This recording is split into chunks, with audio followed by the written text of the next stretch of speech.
Let's go to the UK now.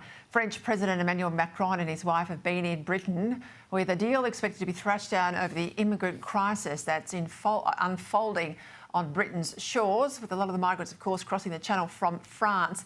There's a new record there too, 20,000 migrants crossing the Channel illegally in just the last 6 months. Keir Starmer and the French leader are expected to unveil a one-in, one-out returns policy that will give Labor the power to send up to 50 migrant boats a week back to France.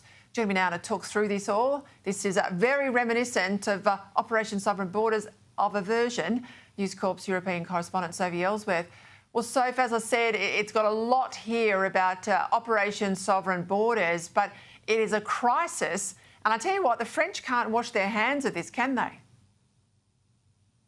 Great to be with you, Peter. No, they certainly can't wash their hands of this. President Macron is on his third day here in the UK for this state visit, and this has been top of the agenda. It's been an extreme headache for Keir Starmer, because not forgetting he abandoned the Rwanda plan when he came into office in July last year.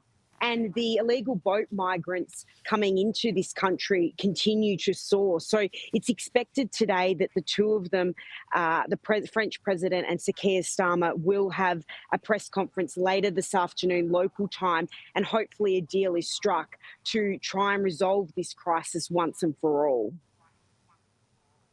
He said in a speech not so long ago that Britain was becoming an island of strangers. Now, he got a lot of support for those comments because it's rare we see from a Labor politician calling out the cultural aspect of this mass illegal migration, but he sort of backtracked on that, hasn't he now?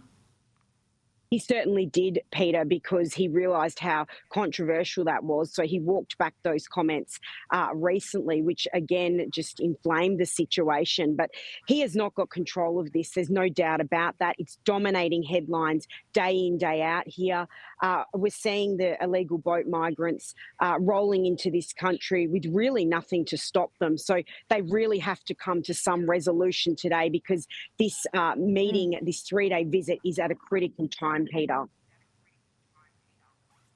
Yes, and of course the King and the Queen were turning it on. The British diplomatic sort of soft glove was there. We expect the same thing to happen for President Trump, who will make his second official state visit to the United Kingdom.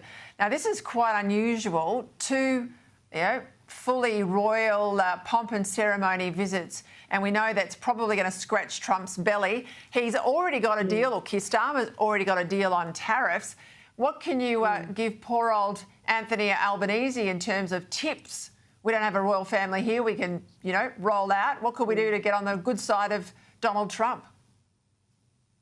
Really, Keir Starmer has tried to keep this relationship between the two in very good nick, and he's managed to reduce the tariffs here on various industries, which has been a win for Britain, and he said it will save jobs.